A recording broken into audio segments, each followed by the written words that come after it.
Morning बेटा।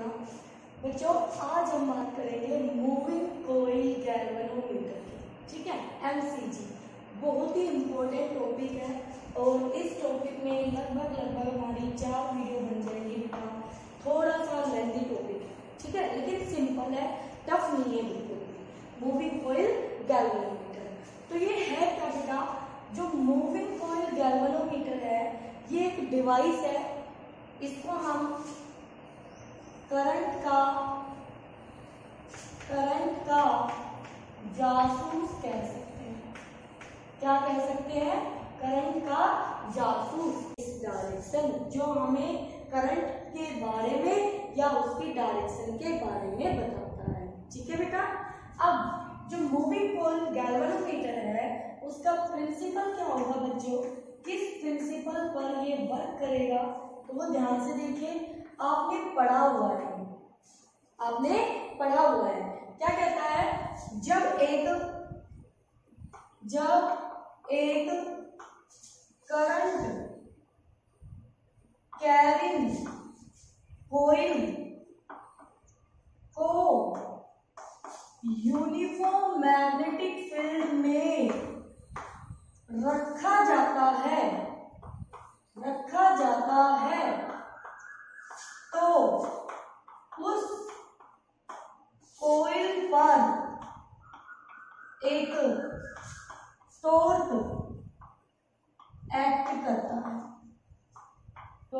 Act करता है और यही इसका प्रिंसिपल है, ठीक है। आपने गैल्वेनोमीटर अपनी लैब में देखा होगा, वोल्टमीटर, एमीटर, गैल्वेनोमीटर, ठीक है बेटा। तो जो वोल्टमीटर होता है वो वोल्टेज मेजर करता है, जो एमीटर होता है वो करंट मेजर करता है, जो गैल्वेनोमीटर होता है वो करंट को डिटेक्ट करता है, ओके। इन दोनों में ऐसे अरेंजमेंट होता है, स्केल बना होता है। यहाँ पे एक आपकी नीडल लगी होती है, पॉइंटर 0 से स्टार्ट होकर एक रेंज तक जाता है और ये आपका पॉइंटर से एक साइड में रिफ्लेक्शन शो करता है अकॉर्डिंग टू वैल्यू। ऐसे ही आपके पास एमीटर में होता है, एक स्केल बना होता है, ये पॉइंटर होता है जो 0 से स्टार्ट होकर एक रेंज तक जाएगा। But in case of galvanometer ये कुछ इस तरह का दिखाई देता है आपको।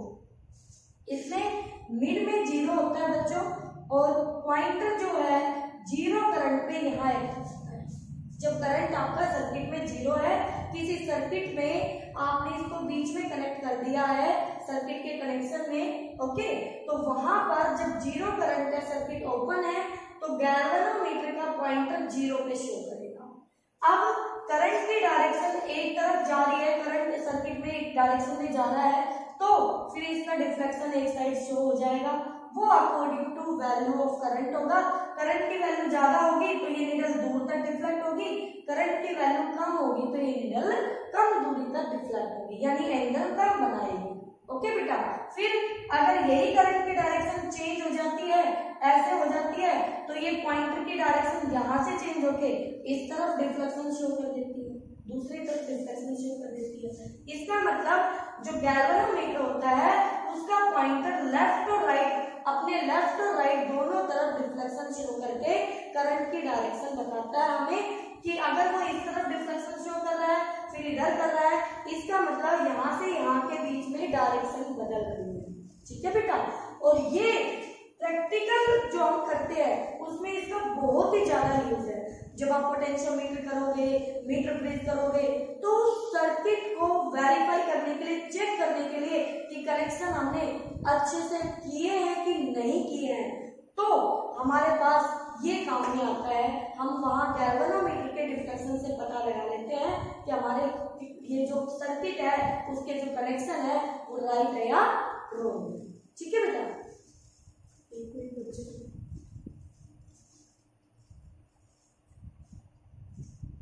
चलो आओ बेटा, तो देखो आपको ये समझ में आ गया कि जो मूविंग कॉइल गैल्वेनोमीटर है वो एक करंट का जासूस है। उसका प्रिंसिपल क्या है कि जब हम एक करंट कैरिंग कॉइल को यूनिफॉर्म मैग्नेटिक फील्ड में रखेंगे तो उस कॉइल के ऊपर टॉर्क एक्ट करेगा, ठीक है। अब हम देखते हैं कि उसका जो सर्किट डायग्राम है, यानी ये बाहर से तो आपको दिखाई दे गया कि ऊपर से ऐसा दिखाई दे रहा है, लेकिन अंदर की क्या कहानी है, ये जो पॉइंटर है, ये पॉइंटर कैसे अंदर पूरे डिवाइस में किस किस चीजों से कैसे कनेक्टेड है, तो वो अंदर की पूरी थ्योरी हमें उसकी समझनी है। ओके बेटा, फिर हम इसकी वर्किंग की बात करेंगे। तो बेटा किस तरह से अरेंजमेंट बनाएंगे हम, आपको ध्यान से देखना है। ये कुछ इस तरह से आपका सर्किट डायग्राम बनेगा और बहुत ही आसान है, जैसे मैं बना रही हूँ बच्चों आपको वैसे ही बनाना है, ठीक है। आपकी बुक में अगर और कोई डायग्राम दे रखा है आपको वो फॉलो करने की जरूरत नहीं है, जो आपको बताया जा रहा है आप उसी को फॉलो करेंगे, ठीक है।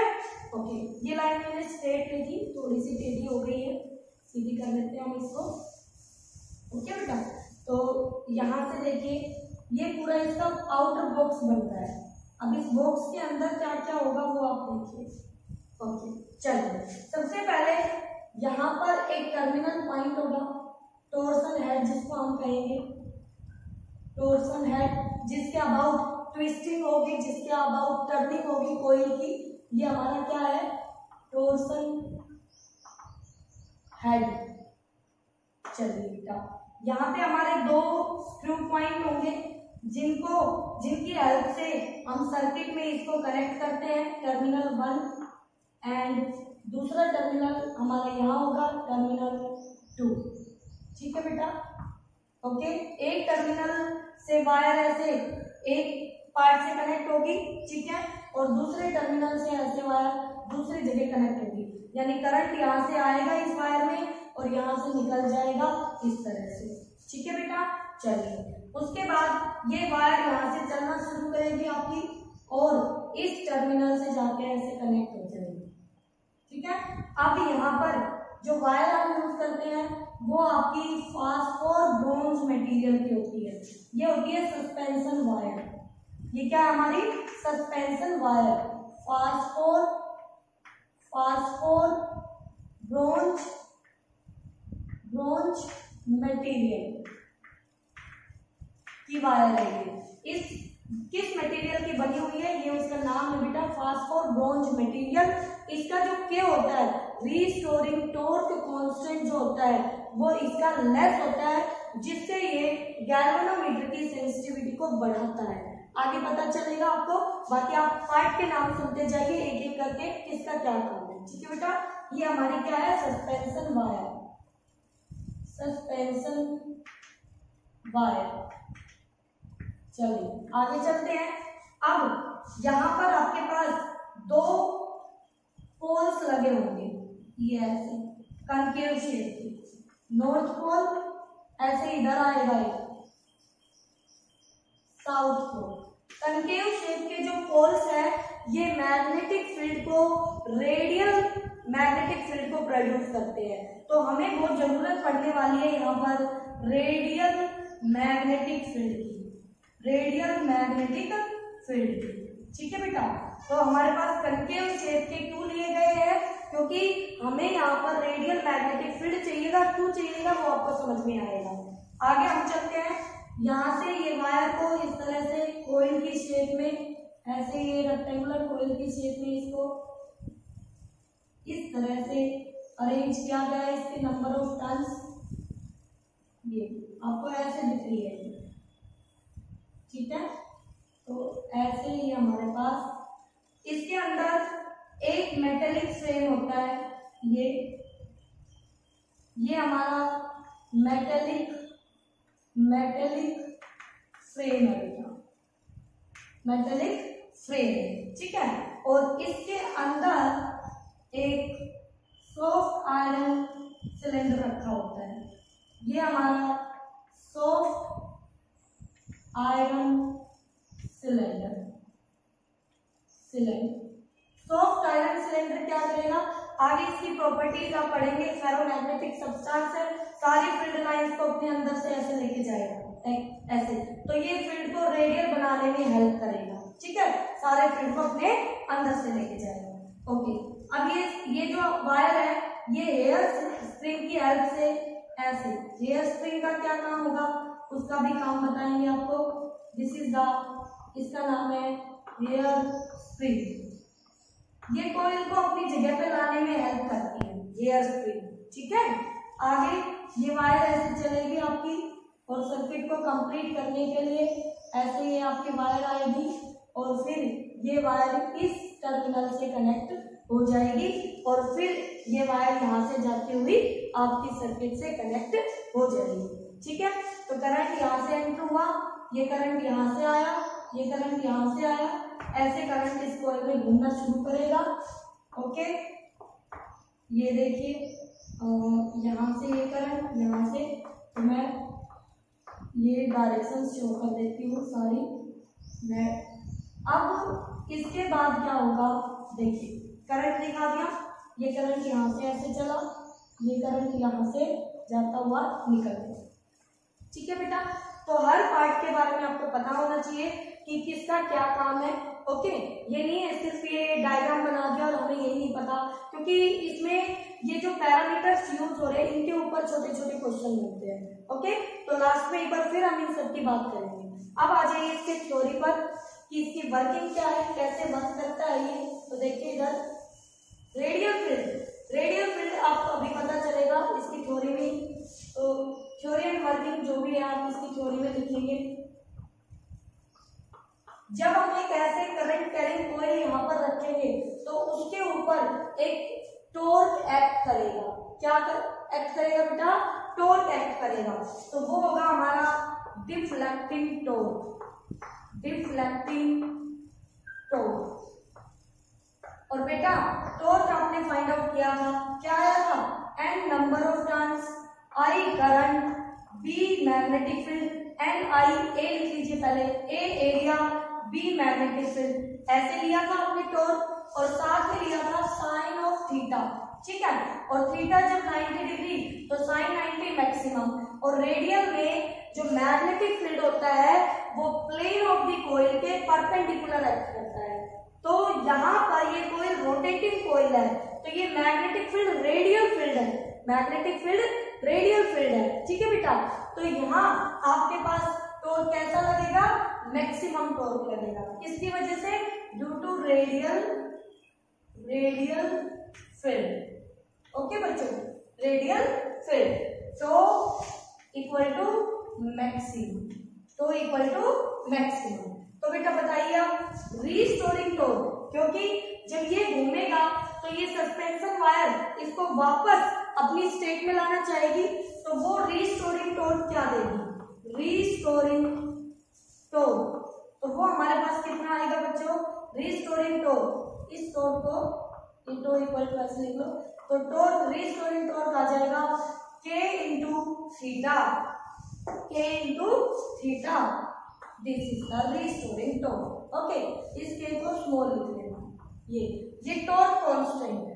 क्या ये टॉर्क रीस्टोरिंग टॉर्क कांस्टेंट, इसी K की बात कर रहे थे इस वायर के लिए जो लेस होता है। ठीक है बेटा, from 1 and 2, from equation 1 and 2, बेटा बहुत ही तसल्ली से आराम से आपको ये टॉपिक समझना है। ओके बच्चों, जल्दबाजी नहीं करनी है। ठीक है, तो देखिए and I A B equal to K into theta, तो देयरफॉर हमारा करंट यहाँ से कितना आ जाएगा? K अपॉन में एन ए बी इंटू में थीटा। ठीक है बेटा, और बच्चों ये जो टर्म आप लिख रहे हो इसको हम पुट कर देंगे G, तो I इक्वल टू हो जाएगा G इंटू में थीटा, और G का नाम है G equal to galvanometer constant, ये आपका गैल्वेनोमीटर कांस्टेंट, या फिर इसका दूसरा नाम गैल्वेनोमीटर का रेजिस्टेंस, गैल्वेनोमीटर का रेजिस्टेंस, बोलो बेटा। ठीक है, तो बच्चों I equal to G into theta आ गया, तो यहाँ से जो I है वो थीटा के डायरेक्टली प्रोपोर्शनल आ गया, therefore I directly proportional to theta. अब ये क्या कह रहा है वो ध्यान से सुनना, ये कहता है इसमें जो ये करंट I एंटर कर रहा है, ठीक है, तो I कितना है उसके हिसाब से थीटा मिलेगा, तो I डिपेंड करेगा थीटा की पावर 1 पे, थीटा की पावर 1 पे, यानी कि आई की वैल्यू डबल, थीटा की वैल्यू डबल, आई की वैल्यू ट्रिपल, थीटा की वैल्यू ट्रिपल। इसका मतलब जो स्केल होगा हमारे पास वो कैसा होगा, लीनियर स्केल होगा। कैसा होगा बच्चों, तो ये हमें कैसा देगा, विच गिव्स जो स्केल बनी होती है गैल्वेनोमीटर के ऊपर, यहाँ पर जो ये वाली स्केलिंग आप देखते हैं जहाँ पे ये पॉइंटर शो करता है आपके पास 0 और फिर इधर 1 2 3 इधर 1 2 3, तो वो लीनियर है ना बेटा, ऐसा तो नहीं है ना क्वाड्रेटिक है या और कोई रिलेशन शो कर रहा हो। तो इसलिए which give a linear scale, ये हमें क्या देगा, एक लीनियर स्केल देगा। ठीक है बेटा, तो ये आपका बहुत ही इंपॉर्टेंट टॉपिक है। अब नेक्स्ट पार्ट में हम डिस्कस करेंगे इसकी सेंसिटिविटी की। मैंने पहले भी बताया कि जो सेंसिटिविटी है जब हम के लेस यूज करते हैं इस मटेरियल के लिए तो वो गैल्वेनोमीटर को सेंसिटिव बनाता है। ठीक है, तो गैल्वेनोमीटर को सेंसिटिव, कौन सा गैल्वेनोमीटर सेंसिटिव होता है, जब हम थोड़ा सा करंट भेजे और ये सुई एकदम से डिफ्लेक्शन शो कर दी। ठीक है, वो अच्छा हुआ या हमें बहुत ज्यादा करंट भेजना पड़ रहा है और ये सुई टच से मस नहीं हो रही, मतलब इतना करंट खा गई और हिल भी नहीं रही वहां से, और एक ऐसा बैठा है कि जरा सा करंट आया ही उससे पहले भर दिया। तो बेटा जो थोड़ा सा करंट देख के भी डिफ्लेक्शन शो कर दे वो आपका मोर सेंसिटिव गैल्वेनोमीटर होता है। ठीक है बेटा, तो हम अब इसकी सेंसिटिविटी की बात करेंगे नेक्स्ट वीडियो में। ठीक है।